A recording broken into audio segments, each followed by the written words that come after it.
अपने आत्मा परमात्मा की भक्ति करना बहुत आसान है यदि आपका ये विश्वास हो जावे कि ये साधना सही है जो हम कर रहे हैं।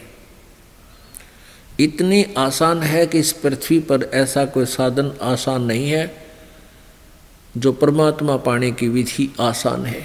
एक रोटी खाना बनाने के लिए भी हमने कितना जुगाड़ जोड़ना पड़ता है और डेली 2-2 बार करते हैं, 3-3 बार भी करते हैं।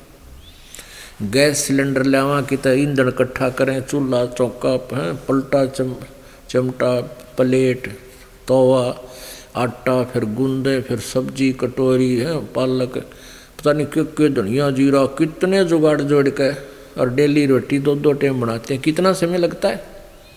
और परमात्मा के भजन में जीभ भी ना उठानी, जीभ भी नहीं उठानी, कोई हरकत में भी नहीं आना। लेटा है तो लेटा लेटा सुमन शुरू कर दे, बैठा है तो बैठा बैठा। इतना बढ़िया सुमन दे रखा भगवान ने। नाम उठत नाम बैठत नाम सोत जागवे, नाम खाते नाम पीते नाम सेती लागवे। यानी हम अपने दैनिक क्रिया करते करते परमात्मा की भक्ति कर सकते हैं। परमात्मा का जो सतनाम का सिमरन है या वैसे मंत्र जाप है आपको मौखिक याद हो जाता है। इसमें कुरलाकरण की जरूरत कोई ना, जब भी याद आ गया जब भी मंड जा।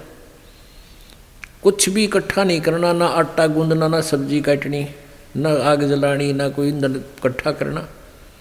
और उसको हम डेली करते हैं, चाहे घंटा लगे चाहे 2 घंटे 2-2 घंटे सुबह शाम खाना खुना बनाने में खाने में सारा काम करते हैं।